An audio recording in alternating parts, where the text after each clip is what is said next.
नमस्कार मित्रों, आज मैं आप सभी से साझा कर रही हूँ विचार योग से साभार श्री प्रमोद दुबे जी की एक बहुत ही खूबसूरत रचना, मैं पक्षी होना चाहता हूँ। मुझे पक्षी होना है, अब तो बस उड़ना है। जानता हूँ मैं कि मेरे सरोकार छूट जाएंगे, जो रिश्ते हैं वो टूट जाएंगे, लेकिन मैं ऐसा ही होना चाहता हूँ। बस मैं पक्षी होना चाहता हूँ।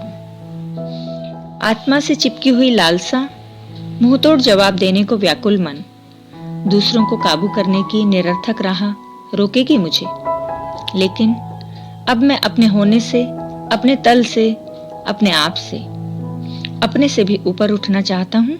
अब मैं उड़ना चाहता हूँ। मैं अब पक्षी होना चाहता हूँ। अपने ही लोगों से, व्यर्थ झगड़ों से, धर्म की बातों से, फालतू परिवादों से, बेलगाम प्रश्नों के उत्तर के प्रत्युत्तर से, अंतहीन नफरत, गिले शिकवे, खुदी बेखुदी से रूठना टूटना चाहता हूँ। अब मैं उड़ना चाहता हूँ। मैं अब पक्षी होना चाहता हूँ। पट्टे की तरह बांटी गई अर्थहीन स्वतंत्रता को मैं वास्तव में खोना चाहता हूँ। मैं जो खो चुका हूँ उसे पाना चाहता हूँ। इंसान की दी हुई खैराती आजादी से निकलकर मैं अब महसूस करना चाहता हूँ ईश्वर की आजादी को।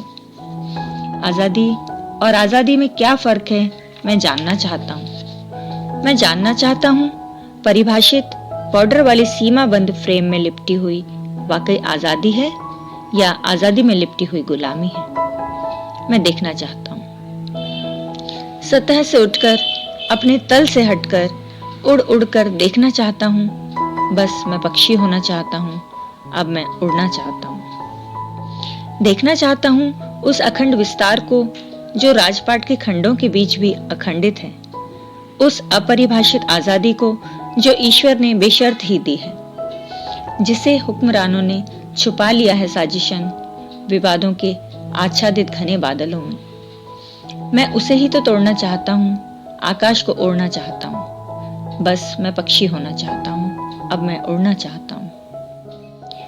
मैं फिर गुलाम होना चाहता हूँ, लेकिन अब की बार उस प्रकृति का, उस सूक्ष्म का, अगोचर का, जो असीमित है, निर्बंधित है, केवल जीवन देता है, दिखता नहीं, प्रश्न नहीं करता, उत्तर प्रत्युत्तर नहीं देता, जीने देता है, सिर्फ जीने देता है।